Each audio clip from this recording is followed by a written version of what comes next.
Hey guys, welcome back to my official playlist of model train reviews and everything. And what you are looking at right now in front of you is my N-scale Chesapeake and Ohio 460 wheeler number 377. And you're probably wondering, why do I have HO scale tracks set up for this? Well, here's why. Because I believe Bachmann just came out with it right here in HO scale. That's right, you're looking at right here in the box. HO scale Chesapeake and Ohio 377 460 10-wheeler. DCC and sound value. I'm so excited that this locomotive has been made in HO scale because one of my friends at the St. Mary's Railroad Museum, when I showed him this thing in N scale, he really fell in love with this thing, but I have a feeling it'll be even more special in the bigger HO scale. Let me see if I could get a better shot by setting it down here. So yep, here it is, C&O 377 in both N scale and HO scale. However, once I get the HO scale version out of the box, you may notice a few differences between the HO and N scale one. So we're gonna get this review started right now. Okay, so I set the tripod a little bit higher so you can see a better view of me. Taking this thing out of the box. Let me see if I can get this little guy out of the way first so I don't mess him up. So I'm going to be doing the same unboxing as my YouTube user I've subscribed to, JLWII2000. Really good with the HO scale product reviews. I'll be doing the same unboxing procedure as he does. So this is my very first HO scale DCC sound equipped locomotive manufactured by Bachmann. So we just pull this thing out just like this,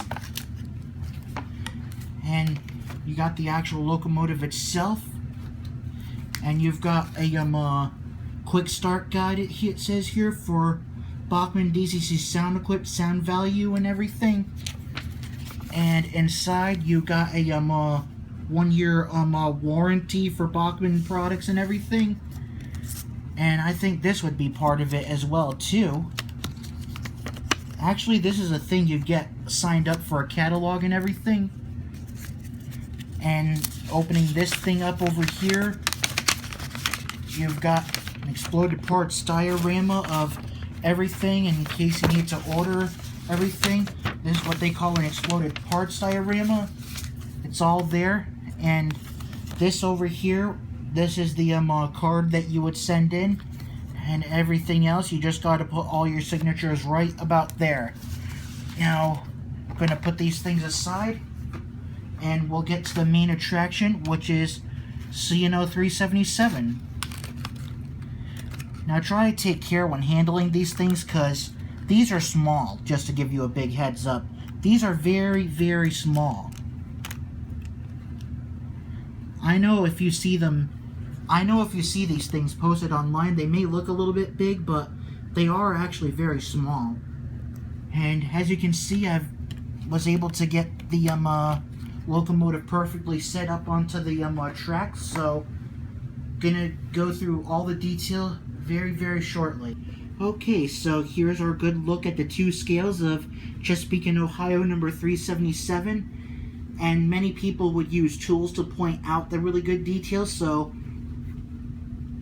I'm going to be using this screwdriver right over here as my pointer and everything to show you everything. So I'm going to point out the big difference. If you're able to look very closely as I point to the N scale one, you'll notice the bell is actually right out here, but looking very closely on the HO scale version, for some reason they put the bell over here rather than over here in between the steam dome and the sand dome. But I don't really care. I guess Bachmann can do however they want, and as you can see, number 377, she's painted the same as the N scale version, with that beautiful Russian iron painted boiler and jacket and everything, with a red number plate right here in the smoke box. And these are marker lights. You've got a you got a coupler mounted over here. You've got your coupler cut lever over here. This over here, this is the air brakes. These are the pop-up valves, and That golden thing right on the side over there, that's the whistle. Bell. Right behind there, that's the dynamo. That's the thing that gives the engine a little bit more power. So we're going to move on to the cab of this engine. So yeah, there are definitely no pre-installed cab figures and everything. Not like how Broadway Limited does it, but very beautifully detailed and everything. You got a little tiny coal load in the tender over here with your water hatch. And another coupler in the back for pulling trains and everything. So yeah, basically everything's almost the same as the N-scale one, except this thing's got a little bit less coal, while this one over here, it's got a lot more coal in the tender. And the water hatch on this one is a little bit bigger than the water hatch over here for some reason. But other than that, I'm just definitely glad they are, without a doubt, the exact same wheel arrangement of a 460 10-wheeler. And I find there's totally a lot of amazing detail they packed into such a small locomotive like that.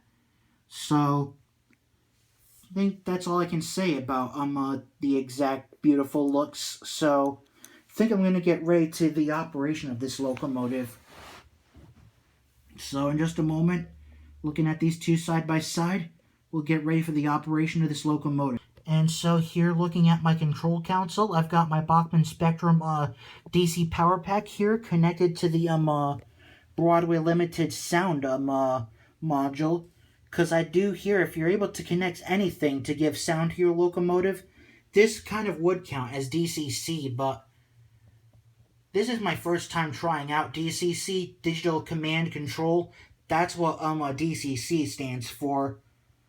Because, yeah, you got buttons here for horn or whistle for steam engine, bell, and wherever it says auxiliary or volume, that could also mute the locomotive. Right where it says volume, that's what it's there for. So, with that said, let's get to the operation of this locomotive.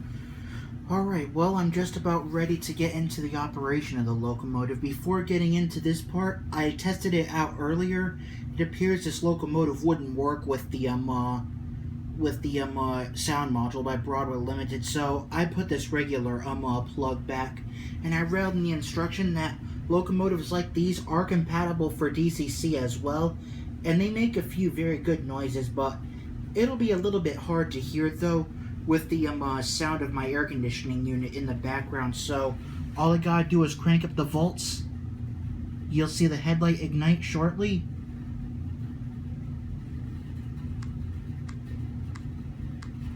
Flickers a few times. And you can hear the bell and everything. So you gotta kind of get it moving, a lot like the Broadway Limited locomotives would do. And you could hear that it'll also do some whistle signals itself. So you heard just one whistle by then, which means that the engine has stopped. So we're gonna make it go backwards, and when I get ready to run it, you'll hear like a fake engineer blowing 3 whistles for reverse movement. You can see from over there the headlight. I thought it went out, but it got a little bit dimmer, so we're gonna run it backwards. 3 whistles, and you can hear the bell and everything. And there it goes.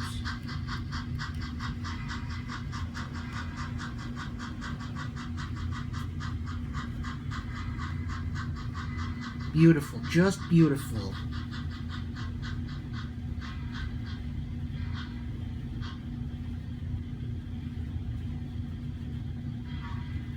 Okay, and you could hear from that distance that we have just stopped, judging by 1 whistle. And I'm going to bring her back.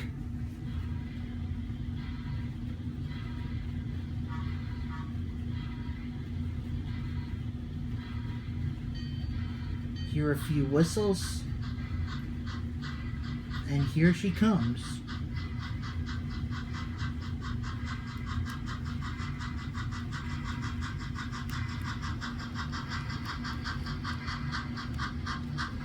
I'm going to stop her right here. Okay, Well, there you got it. I think that is just one sharp-looking locomotive, and I'm glad to see that it works. So, that'll definitely wrap the review up. All I can say is, Bachmann, you did an excellent job with this beautiful thing. It's great to have a Chesapeake and Ohio 377 in HO and N scale like that, because one of my friends at St. Mary's, he really fell in love with this thing. I mean, really. Just take a look at this beautiful Russian iron boiler jacket like that. So, in a few moments, we will have our very final segment and see if I can get this train hooked to a video. So, I'll definitely be sure to link a few retailers if I can. Best retailers I have available for this locomotive include M.B. Klein Model Train Stuff, located in Cockeysville, Maryland, just outside of Baltimore, Maryland. So, thank you for enjoying this review, and I'll see you next time.